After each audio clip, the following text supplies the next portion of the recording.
آپ صلی اللہ علیہ وسلم نے اپنی مسجد میں پیشاب کرنے والے کے ساتھ کیا معاملہ کیا؟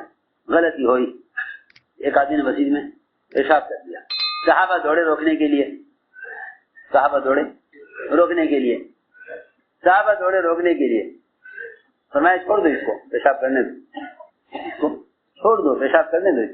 حالانکہ تھوڑا پیشاب کرتا مسجد میں تو مسجد تھوڑی ناپاک ہوتی، زیادہ پیشاب کرے گا تو زیادہ ناپاک ہوگی۔ اب تک تو انجانے میں کر رہا تھا، اگر نہیں روکیں گے تو جان کر کرے گا، لیکن فرمایا کہ نہیں، اس کو پیشاب پورا کر دیں، کیونکہ ایک مسلمان کا مقام بیت اللہ سے اونچا ہے اور ساری دنیا کی مسجد بیت اللہ سے ادنا ہے۔ ایک آدمی اگر مسجد میں پیشاب کر گیا تو آسان بات یہ ہے کہ اس کو تو مسجد کے آداب اور مسجد کا مقصد بتا دیا جائے اور ایک ڈول پانی کا بہا کر مسجد کو پاک کر دیا جائے، نہ کہ اس کے خلاف کوئی محاذ قائم کیا جائے۔ صحابہ دوڑے روکنے کے لیے فرمایا چھوڑ دو اس کو، پیشاب کرنے دو، پیشاب کرنے دو، پورا پیشاب کیا، اسے بلا کر سمجھایا کہ مسجد پیشاب بہانے کے لیے نہیں ہے، مسجد تو ذکر و عبادت اور تلاوت و نماز اور باقی تعلیم اور تعلم کی جگہ ہے، مسجد پیشاب کرنے کی جگہ نہیں ہے۔ اس سے فرمایا، اس کے تو یہ کہا اور صحابہ نے فرمایا ایک ڈول پانی کا بہا دو، مسجد پاک ہو جائے گی۔ ہماری سب سے بڑی کمی یہ ہے کہ جس گناہ کرنے والے کو ہم دیکھتے ہیں اس کو گناہ سے روکنے کا ایسا طبیعت پر تقاضا ہوتا ہے، ایسا طبیعت پر تقاضا ہوتا ہے کہ خود گناہ سے روکنے والا اس سے بڑے گناہ کے اندر مشغول ہے، لیکن اس سے زیادہ تقاضا دوسرے کو اس گناہ سے روکنے کا ہے۔ بہت سے لوگ ایسے ہوتے ہیں جو خود کبائر کے اندر مبتلا ہیں لیکن دوسروں کو صغائر سے روکنے میں پوری قوت لگا دیتے ہیں۔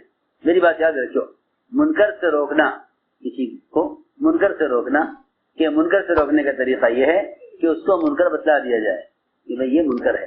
منکر سے روکنا منکرات کی تعلیم دینے کے لیے کہ یہ منکر ہے، معروفات پر لانا معروفات کی تعلیم دینے کے لیے ہے۔ اصل میں منکر کے ماحول کو بدلنے کے لیے ماحول سے لڑنا نہیں ہے، ماحول سے لڑنا نہیں ہے۔ اس زمانے میں لوگوں کا مزاج ہی بن گیا کہ وہ منکر کو بدلنے کے لیے منکر کرنے والوں سے لڑائی کرتے ہیں، اگر یہ نہیں مانو گے تو ہم تم سے لڑیں گے۔ حالانکہ منکر کو بدلنے کے لیے ماحول کا بدلنا اصل ہے، منکر کو ختم کرنے کے لیے ماحول کو بدلنا اصل ہے۔ اس لیے فرمایا کہ منکر کرنے والے کو معروفہ بتلا دیے جائیں۔ حضور اکرم صلی اللہ علیہ وسلم نے سب سے پہلی بات تو آپ کی یہ تھی کہ آپ غلطی کرنے والے کو صحیح بات بتلا دیا کرتے تھے۔ مواخذہ نہیں ہے، ہمارا مذاکرہ ہے، غلطی کرنے والے کے ساتھ کا مواخذہ نہیں ہے بلکہ مذاکرہ ہے کہ ان کو صحیح بات بتلا دو، ان کو صحیح بات بتلا دو، ان کو صحیح بات بتلا دو۔ اگر نہیں مانتا ہے تو پھر منوانے کا صرف ایک ہی راستہ ہے کہ دعاؤں کے ذریعے اس منکر کو ختم کرایا جائے۔ اس لیے کہ منکر سے روکنے کے 3 درجے ہیں، منکر سے روکنے کے 3 درجے ہیں، جہاد کے بھی 3 درجے ہیں، منکر سے روکنے کے بھی 3 درجے ہیں۔ پہلا درجہ یہ ہے کہ آپ منکر کے ماحول کو ہاتھ سے بدلیں، دوسرا درجہ ہے کہ آپ منکر کے ماحول کو زبان سے بدلیں۔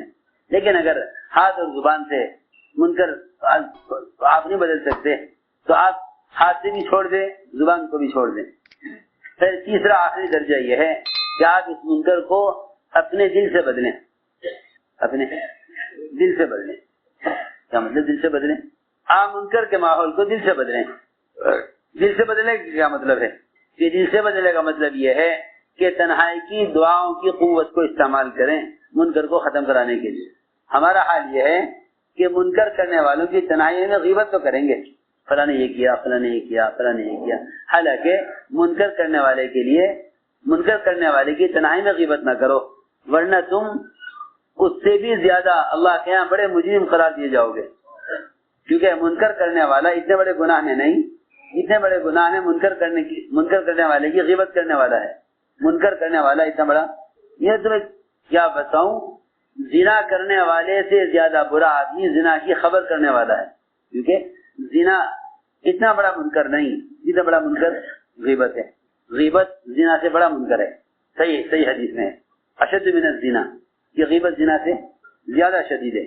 وجہ یہ بھی ہے کہ زنا کی اللہ کے ہاں توبہ ہے، زنا کی اللہ کے ہاں معافی ہے، لیکن غیبت کی معافی اللہ کے یہاں نہیں ہے۔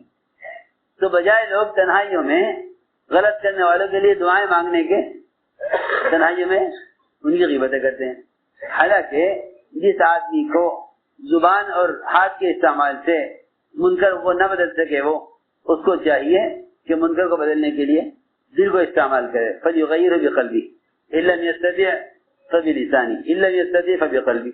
اس لیے حضرت علی فرماتے تھے کہ جہاد کے بھی 3 درجے ہیں. حضرت علی فرماتے ہیں جہاد کے 3 درجے ہیں. ہاتھ سے جہاد، زبان سے جہاد اور آخر میں دل سے جہاد. اور بات سب کے ذہن میں رہے کہ اگر دل سے جہاد نہیں کر رہا ہے تو پھر ایمان سے دل خالی ہو چکا ہے.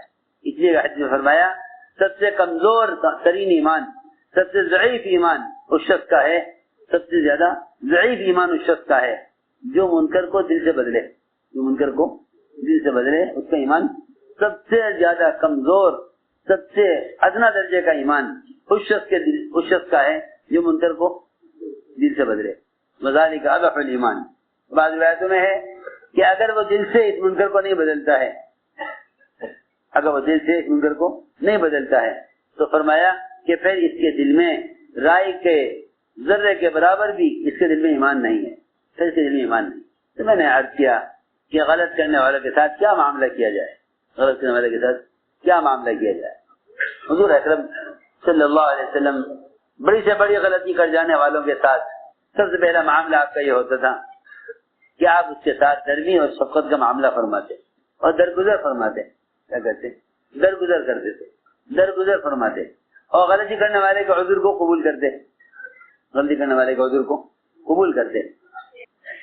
حاطب بن ابی بلتعہ رضی اللہ تعالی عنہ انہوں نے مکے والوں کو خبر کر دی، مشرکین کو، کہ حضور اکرم صلی اللہ علیہ وسلم تم پر حملے کی تیاری کر رہے ہیں.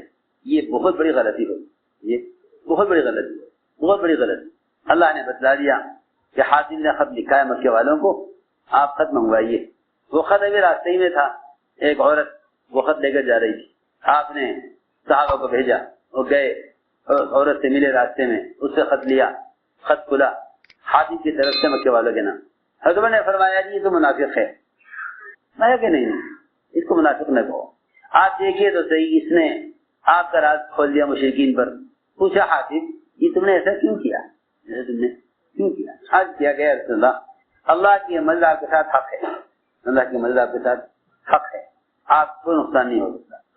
میں نے خط بھی لکھا، میں نے اپنے بچوں کی حفاظت کے لیے مشرکین پر احسان کیا تاکہ وہ میری احسان کے بدلے میرے بچوں کی حفاظت کریں. ہاں میں کہ ہاں اس کی بات سچ ہے، اس کی بات مان لو. حالانکہ کتنی بڑی غلطی ہے، کتنی بڑی غلطی. فرمایا کہ ہاں یہ سچ بول رہا ہے. حضرت فرمایا کہ یہ منافق ہے، اسے اجازت دیجیے میں اسے گردن اڑا دوں. فرمایا کہ عمر تم اسے قدر کرنا چاہتے ہو، حالانکہ یہ تو بدری صحابی ہے، حالانکہ بدری صحابی ہے. سوچنے کی بات ہے، بہت عام بات کر رہا میں. ہمارا حال یہ ہے کہ نہیں جی ہمیں اطمینان نہیں ہے، ان کی غلطی کا اعتراف کرنے پر ہمیں اطمینان نہیں ہے. سنو وہ سے ہمیں اطمینان نہیں ہے. ایک صحابی نے ایک کافر کا پیچھا کیا، چنانچہ صحابی کافر کے پیچھے لگے قتل کرنے کے لیے. اس نے ایک درخت کی آڑ لے لی. یہ صحابی آگے بڑھے تو وہ کافر قابو میں آ گیا. اس نے تلوار اٹھائی قتل کرنے کے لیے. اس نے کہا اشہدو ان لا الہ الا اللہ. انہوں نے قتل کر دیا، انہوں نے قتل کر دیا. سنو عزیز قصہ ہے، انہوں نے قتل کر دیا. آپ نے فرمایا صحابی سے تم نے اس کو قتل کر دیا اس کی کلمہ پڑھنے کے بعد؟ لیکن وہ تو جان بچانے کے لیے پڑھ رہا تھا. صحابی کو کلمہ پڑھنے پر اطمینان نہیں ہوا، اس کافر کی کلمہ پڑھنے پر صحابی کو اطمینان نہیں ہوا. آپ نے فرمایا اگر تو اس کا دل پھاڑ کر بھی دیکھ لیتا تب بھی تجھے وہاں کلمہ لکھا ہوا نظر نہ آتا. یہ تو اس کے اللہ کے درمیان کا معاملہ ہے، اس کے اللہ کے درمیان کا معاملہ تھا. سنو تو صحیح، ایک کافر اگر تلوار کے سائے میں کلمہ پڑھ رہا ہے تو اس کے کلمے کو قبول کرنا واجب ہے. اگر نہیں کرو گے تو تم اللہ کے یہاں قتل کرنے والے مسلمان کو قتل کرنے کے جرم میں مارے جاؤ گے.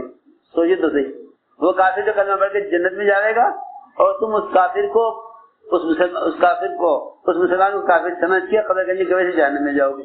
آپ صلی اللہ علیہ وسلم نے ان صحابی کو اس کافر کا قتل کرنے پر اتنی ملامت کی کہ وہ کہنے لگے کاش میں اس کی جگہ ہوتا، وہ میری جگہ ہوتا، وہ مجھے قتل کر دیتا.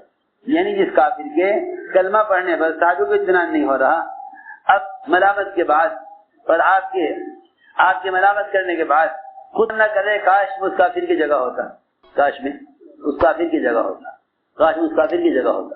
عجیب بات ہے، جس کافر کے کلمہ پڑھنے پر اطمینان نہیں ہو رہا تھا اب خود تمنا کر رہے کہ کاش میں اس کافر کی جگہ ہوتا. کسی عجیب بات ہے. تو میں نے عرض کیا کہ عذر قبول کرنا. حضرت حافظ نے عذر پیش کیا کہ جی میری بچے وہاں ہیں، میں نے اپنے بچے کی حفاظت کے لیے قریش پر مشرکین مکہ پر احسان کیا ہے، آپ نے ان کا عذر قبول کر دیا، ان کا عذر قبول کر دیا. ہاں ٹھیک کہہ رہے ہیں، یہ ٹھیک کہہ رہے ہیں، ہم ان کا عذر قبول کرتے ہیں، حالانکہ کتنی بڑی غلطی ہے. تو میں نے عرض کیا کہ یہ تھا اصل آپس کی اجتماعیت. اللہ اکبر، ایسی اجتماعیت تھی صحابہ میں. ایک کافر کو سارے صحابہ نے قتل کرنا چاہا، حکم بن کیسان کو، لیکن ایک صحابی نے حضرت مقداد نے ان کو امان دے دی. حضرت مقداد نے کافر کو امان دے دی. سارے مسلمانوں کے درمیان یہ کافر محفوظ ہو گیا، سارے مسلمانوں کے درمیان یہ کافر محفوظ ہو گیا. ایک مسلمان